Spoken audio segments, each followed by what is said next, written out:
Okay, camera rolling. Heels, nails, blade, mascara. Fit check for my napalm era. Hi guys, it's me, Cici, and if you are in a creative slump right now, I just want you to know I have been there before, and we are gonna get out of it. Creativity can be a really ephemeral, slippery little guy, and it can be so hard to hold on to. I know. But like all things in life, it requires effort to keep creativity in your life, and that's not necessarily a bad thing. I believe that humans need a challenge in order to feel fulfilled, and maybe keeping creativity in your life can be your challenge. But before we dive into the techniques that I use to get myself out of a creative slump, I want to talk about what a creative slump actually looks like for me personally. And if any of this sounds like something that you're going through right now, maybe you need some of these tips and tricks to get out of creative slump too. Wait, but if you want to support my channel, please make sure to stick around until the end of the video, okay? Thank you, sorry, bye! So around about this summer, I fell into a creative slump with knitting and crocheting.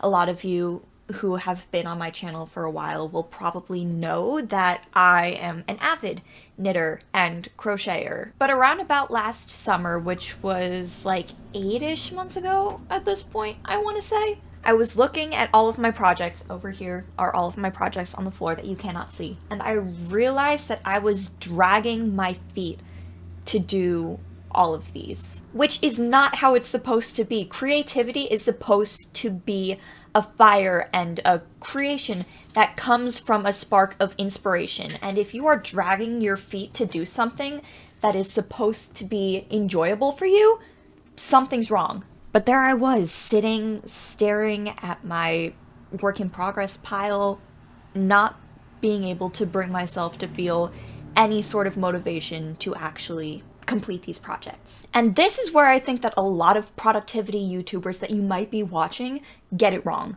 I am honestly so sick of productivity YouTubers and just the idea that you have to be disciplined in order to achieve what you want. Because with this idea of discipline that a lot of productivity YouTubers are pushing, there's also this idea that you have to do something even when you're not motivated to do it.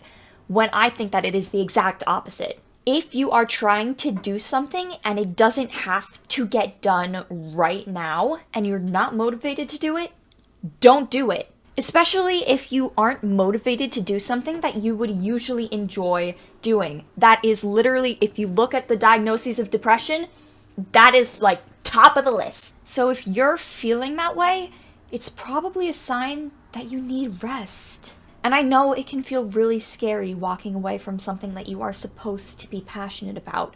There can be a lot of complicated feelings involved. There can be guilt. There can be loss, there can be heartbreak. But one of my favorite quotes of all time is, if you love it, let it go. And if it loves you, it will come back.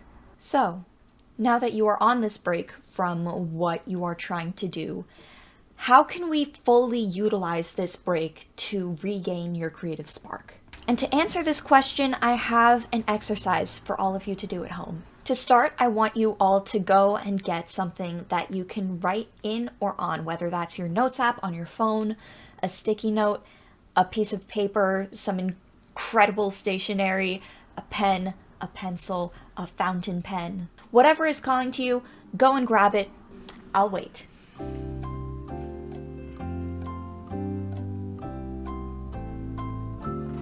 Okay, do you have your thing yet? Okay, now I want you to write down 5 activities that you think are fun. Not activities that you think should be fun or you had fun doing at one point but you don't find fun anymore. 5 activities right now that you think are fun. And again, pause the video. I'll wait.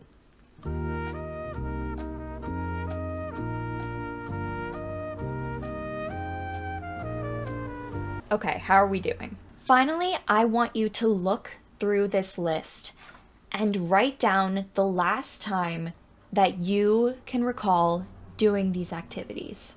Some of it might be a week ago, some of it might be a year ago, some of it might be 10 years ago, and that is okay. The point of this exercise is not to make you feel guilty about not doing these things that are fun.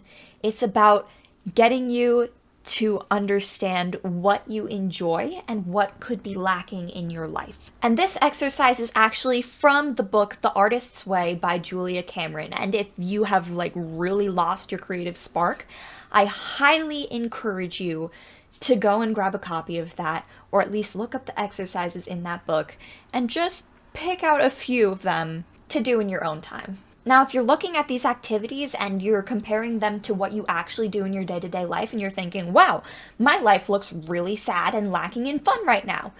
Good, because now you know what you have to do in order to bring fun back into your life. And when you bring fun back into your life, you will bring that spark back into your life and you will feel motivated to continue your activities again. However, if you are looking at these activities and you're thinking that they're a waste of time and that you should be doing something else that is more productive, I would like to encourage you to challenge that idea. There is a pandemic of burnout that is sweeping across the world right now, and that is caused by only doing things that you think you should be doing. Whether that's overworking yourself at your job or only taking your time at home to clean or cook. Our society is severely lacking in rest.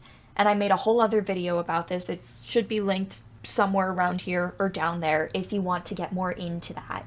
But because there is a lack of rest, we have all forgotten how to rest, and there's lots of different kinds of rest. Sure, rest could be sitting down on the couch and getting takeout, or it could be going to a spa or taking a bubble bath. But rest can also look like going for an easy hike through the woods, or playing a game that you haven't played in a while, or hanging out with people that you haven't hung out with in a while. There are so many different facets of life that require different things from us, and therefore a lot of different ways to recharge our batteries. I'm actually going to go grab my copy of The Artist's Way quickly. I'll be back in a second. And I'm bringing out this copy of The Artist's Way because Julia Cameron outlines 6 areas of life that should ideally be rounded out. So in week 2, task 7, Julia Cameron brings up the life pie. Draw a circle, divide it into 6 pieces of pie.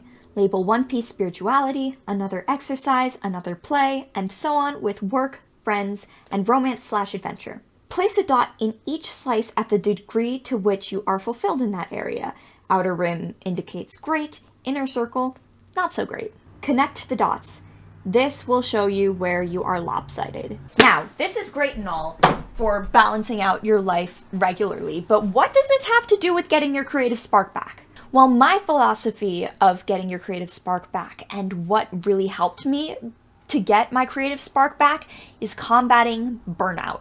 So if you use all of these tools to create a well-rounded life, inspiration will not be that much of an issue for you. The tricky thing is that combating burnout goes directly against how our entire society is built. We live in a hustle culture where we are expected to be productive as many hours of the day as possible. Because of this, it requires active effort to combat burnout. So if you find yourself burnt out at all, don't be hard on yourself. It is really hard to live a balanced life. It takes years to hone.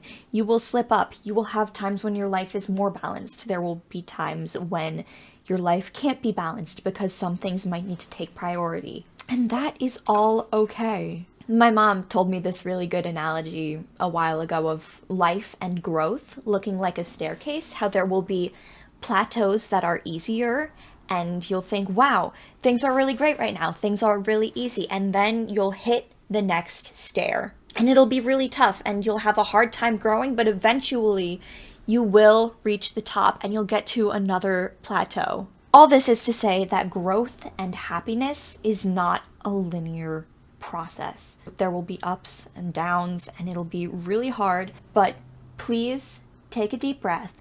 And if you found yourself on this video, then odds are you're already on your way to the next plateau. Thank you all so much for watching. I hope that all of your creative journeys go well in the future. If you liked this video, please make sure to like it down below.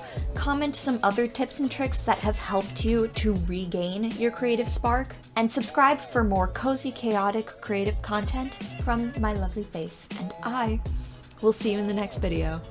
Goodbye!